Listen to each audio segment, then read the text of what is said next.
Each exchange shapes the final verdict. Every camera uncovers reality, grasping your legal protections, enforcing true justice. Tablets, where'd you get them? Those iPads your kids have, where'd they come from? Show me receipts. Officer, we are having lunch. My grandchildren and I are customers here. I did not ask if you were customers. I asked where those tablets came from. Kids like that do not have iPads. You know what I mean, and you're being loud, disruptive. It was 3:47 p.m. on a Saturday afternoon when security cameras at a McDonald's in Atlanta captured something that would go viral and destroy a police career. A 58-year-old black woman was sitting calmly at a table with her two grandchildren, an 8-year-old girl and a 10-year-old boy, eating happy meals and playing with their iPads, when a police officer in full uniform approached the table. He didn't politely ask if he could ask a question, didn't professionally introduce himself. He simply stated the children had stolen iPads and demanded the grandmother hand them over immediately. The woman tried to calmly explain these were the children's iPads, Christmas gifts she had purchased. The officer wasn't interested in explanations. He was interested in making a seizure. What this officer didn't know, what his arrogance and racial prejudices prevented him from investigating, is that the woman whose grandchildren he was accusing was Councilwoman Dorothy Hayes, elected member of the Atlanta City Council for 12 years, former public school teacher for 30 years, and one of the most respected voices in the community on law enforcement reform. And every second of what happened in the next 23 minutes was captured on high-definition video that would prove not only that no theft had occurred, but that the officer had racially profiled children based purely on the color of their skin. Before we dive into this completely insane story, tell me something. Where are you watching from right now? Drop your city or country in the comments. And if you haven't subscribed to this channel yet, hit that subscribe button because stories like this need to be shared so everyone knows this type of injustice still happens, even to innocent children. You won't want to miss a single second of what happens next, because the twist is absolutely epic. Dorothy Hayes was 58 years old and had dedicated her entire life to serving her community. She had grown up in Atlanta's West End. During the 60s and 70s, witnessing civil rights movements, seeing her community fight for equality and dignity. She became a teacher at 22, teaching in public schools in some of Atlanta's most neglected neighborhoods. She believed education was the path to breaking cycles of poverty and injustice. At 46, after 24 years in the classroom, she decided she could have even greater impact at the policy level. She ran for city council and won, becoming a fierce advocate for investment in education, law enforcement reform, and economic justice. In her 12 years on council, she had led initiatives creating community policing programs, establishing a police accountability oversight office, and improving transparency in police stop data. She was exactly the kind of leader communities needed.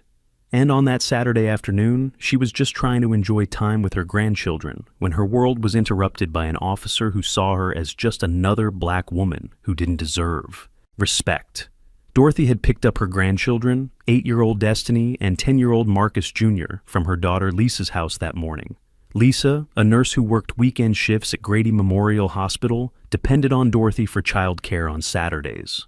Dorothy loved this time with her grandchildren. She took them on fun activities, taught them about history and culture, and built memories she hoped they would carry through life. On that specific Saturday, she had taken them to the library in the morning, where they checked out books. Destiny was reading a series about warrior princesses. Marcus Jr. was fascinated by dinosaurs. They spent 2 hours at the library, then Dorothy took them to McDonald's for lunch. It was simple and completely normal routine. The children ordered happy meals. Dorothy got a fish sandwich. They found a table near the windows with good light. The children took their iPads from their backpacks and started playing while they ate. Destiny played a coloring game. Marcus Jr. watched educational videos about paleontology. The iPads had been Christmas presents 3 months earlier. Dorothy had purchased them at Best Buy, spending money she had saved specifically for the grandchildren's gifts. She still had the receipts at home, filed with other important records. The iPads had protective cases Dorothy had purchased separately. Destiny's pink with glitter, Marcus Jr.'s blue with dinosaur stickers. She had set up parental controls, downloaded educational apps, and taught the children about internet safety. These were devices she had carefully chosen, legally purchased, and lovingly given to her grandchildren. There was absolutely nothing suspicious or questionable about 2 children using tablets at McDonald's while having lunch with their grandmother. Thousands of children did the same thing every day at thousands of fast food restaurants. But for Officer Brian Matthews, a 34-year-old white officer with 7 years at the Atlanta Police Department, seeing 2 black children with electronics apparently made him immediately suspect crime. Matthews was at McDonald's in full uniform, technically on lunch break during his shift. He had ordered food and was eating at a table across the restaurant when he noticed Dorothy and the children. According to his own later testimony, he saw the children with iPads and something didn't seem right to him. He couldn't articulate what specifically seemed wrong about children using tablets while eating. He just had a feeling the iPads might be stolen. That feeling was apparently strong enough to make him abandon his lunch, cross the restaurant, and confront a family doing absolutely nothing to attract the law enforcement attention. Security cameras captured the exact moment Matthews approached Dorothy's table. The system had 6 cameras covering the dining area from various angles. All were recording in high definition with clear audio. Footage showed Matthews walking directly to Dorothy's table without hesitation. He didn't stop first to observe from farther away, didn't consult any reports about stolen iPads, didn't have any specific information suggesting these specific iPads were stolen. He simply decided, based on nothing but seeing black children with electronics, that crime must have occurred. Matthews stopped directly beside the table, looking down at Dorothy and the children with what witnesses later described as obviously hostile and accusatory attitude. Destiny and Marcus Jr., who had been happily focused on their screens, looked up confused when a large uniformed officer suddenly appeared beside them. Dorothy, who was finishing her sandwich, looked at Matthews and politely asked if there was a problem. Matthews' response, captured perfectly on security camera audio, would be quoted in countless news articles and become an example in training programs about what officers should never say. You know what they did. Dorothy, confused, asked what he meant. Matthews pointed at the iPads and said they had been stolen. Not, "May I see those devices for a moment?" or, "There have been reports of stolen iPads in the area." Just flat, direct accusation that 8 and 10-year-old children were thieves. Dorothy, her voice calm but firm, said the iPads belonged to the children, that she had bought them for Christmas. Matthews said he didn't believe her, that kids like these didn't have iPads like those unless they stole them. The phrase, "kids like these," hung in the air. Destiny, a sensitive 8-year-old, started to look scared. Marcus Jr. clutched his iPad closer to himself protectively. Dorothy felt anger rising, but forced herself to remain calm. She knew how situations with police officers could escalate, especially when black people asserted their rights. She kept her voice level and told Matthews he was completely wrong, that there was no theft, that the children had done nothing wrong. Matthews wasn't convinced. He said he needed to see proof of ownership, or he would confiscate the iPads as possible stolen property and potentially detain the children for questioning. Dorothy felt her blood run cold at that threat. This officer was talking about detaining her grandchildren, 8 and 10-year-old children happily eating at McDonald's, for no reason beyond his own baseless suspicion. She told Matthews very clearly he had no legal authority to confiscate property or detain children without actual evidence of crime. Matthews responded that, as a police officer, he had authority to investigate suspicious activity, and children with expensive electronics constituted suspicious activity. Dorothy, whose voice now carried the edge of authority that came from decades of leadership, asked exactly what was suspicious about children having tablets. Matthews said iPads like those cost hundreds of dollars and were common theft targets. Dorothy pointed out millions of families owned iPads legally, that owning electronics wasn't evidence of crime. Other customers in the McDonald's started noticing the confrontation. Some people stopped eating to watch. A woman pulled out her phone and started filming, instinctively sensing something wrong was happening. Destiny started crying silently, tears running down her face as she clutched her pink glitter iPad to her chest. Marcus Jr., trying to be brave like he thought 10-year-old boys should be, told the officer his grandmother had bought the iPads, that they didn't steal anything. Matthews told Marcus Jr. to be quiet, that adults were talking. The condescending, dismissive tone, directed at a 10-year-old child who was simply telling the truth, made several customers visibly uncomfortable. Dorothy put a comforting hand on Marcus Jr.'s shoulder and told Matthews he was scaring children for no reason, that he needed to leave or provide real legal cause for this interrogation. Matthews said he didn't have to provide anything, that she needed to obey a police officer or there would be consequences. Dorothy made a decision at that moment. She took out her phone and called 911. When the dispatcher answered, Dorothy calmly but firmly reported that an Atlanta police officer was harassing her and her grandchildren at the McDonald's on Peachtree Street, that he had accused children of stealing their own iPads without any evidence, that he was threatening to detain innocent children, and that she wanted a supervisor responding to the location immediately. She provided her full name, including title, Councilwoman Dorothy Hayes. She told the dispatcher this incident would be formally reported, and she wanted an incident number. Matthews looked momentarily surprised Dorothy had called police on a police officer, but he quickly recovered composure and said she was just making things worse for herself. Dorothy responded she wasn't making anything worse, that he was violating her family's rights, and that she would ensure there was complete accountability. While they waited for a supervisor to arrive, Matthews continued insisting the iPads were stolen. He asked Dorothy to surrender the devices so he could check serial numbers against a stolen property database. Dorothy refused, explaining he had no legal right to confiscate private property without a warrant or probable cause of crime. Matthews claimed reasonable suspicion of stolen property was probable cause. Dorothy, who had studied constitutional law extensively during her work on policing reform, politely but firmly disagreed. She explained reasonable suspicion requires specific articulable facts indicating criminal activity, not just an officer's feeling about who should or shouldn't own certain items. Seeing black children with iPads wasn't reasonable suspicion, unless Matthews assumed black children couldn't legitimately own electronics. The implication was clear, and Matthews knew it. He got defensive, claiming this wasn't about race. Dorothy then asked what specifically about her grandchildren or their iPads made him suspect theft. Matthews had no good answer for that. The McDonald's manager, a young Latino man named Carlos Rivera, approached the situation. He had been behind the counter when the confrontation began, but several employees had alerted him that a police officer was confronting customers. Carlos, who had managed that location for 3 years, knew Dorothy. She came there often with her grandchildren. She was always polite, always paid, never caused any kind of problem.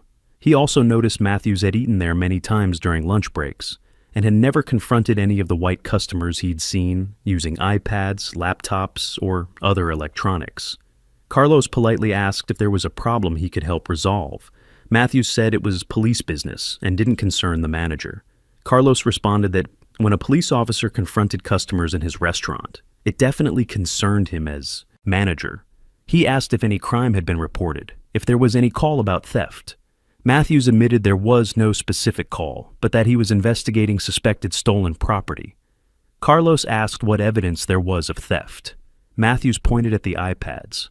Carlos pointed out many families came to his restaurant with tablets and phones, that he had never seen Matthews question any of them.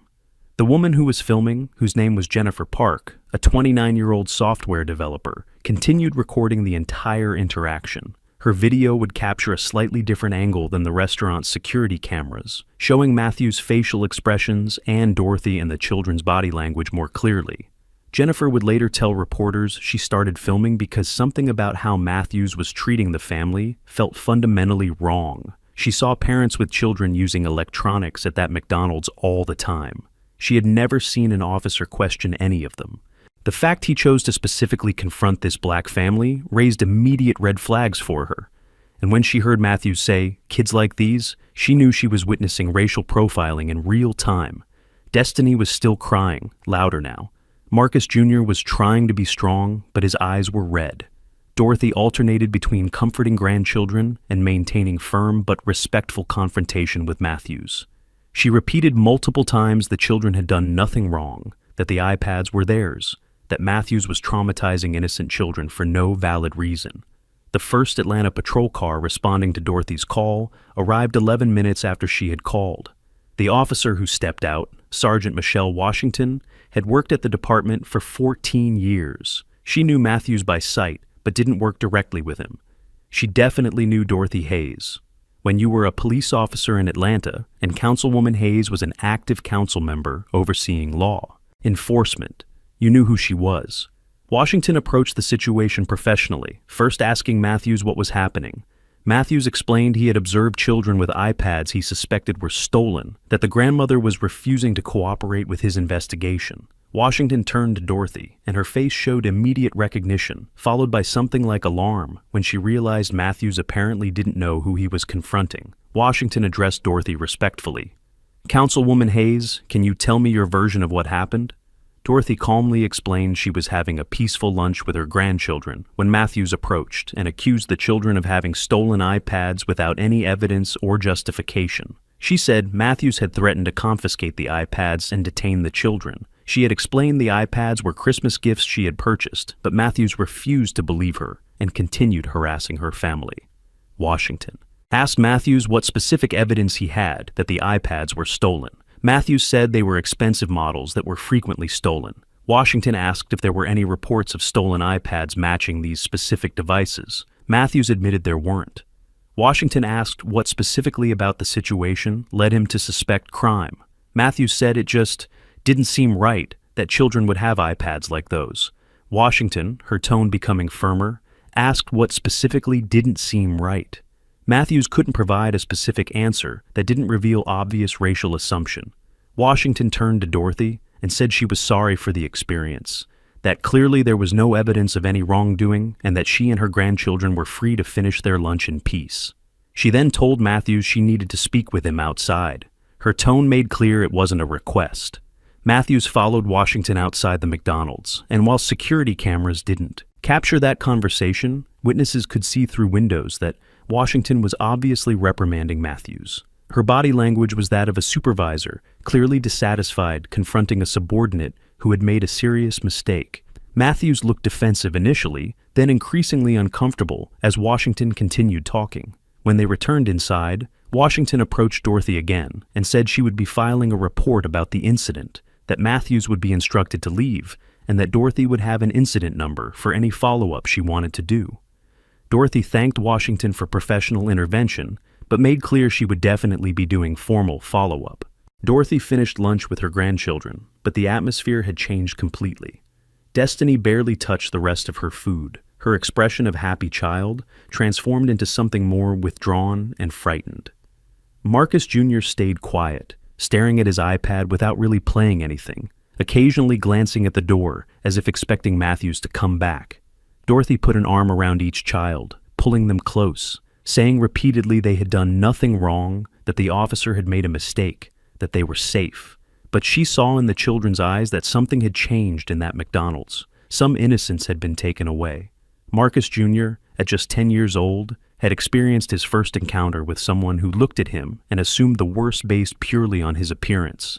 Destiny had seen a uniformed and supposedly authoritative adult make her grandmother feel the need to defend 8- and 10-year-old children for absolutely nothing. These were lessons Dorothy had never wanted to teach her grandchildren so early, but that now had to be addressed honestly.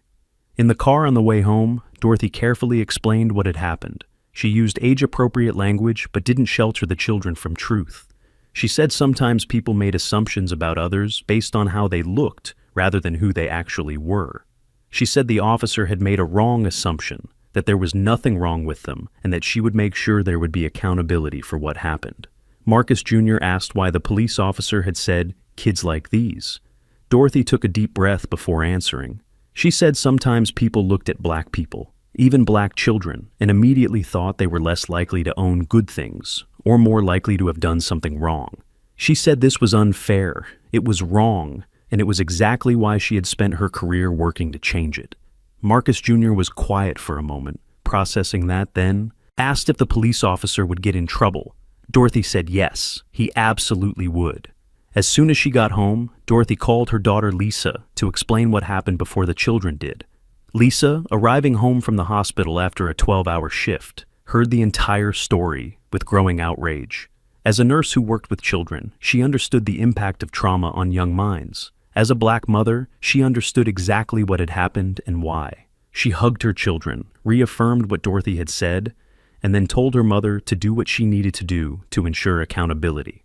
Dorothy then spent the next 2 hours doing what she knew how to do best, meticulously documenting everything and activating the networks that decades of public service had built.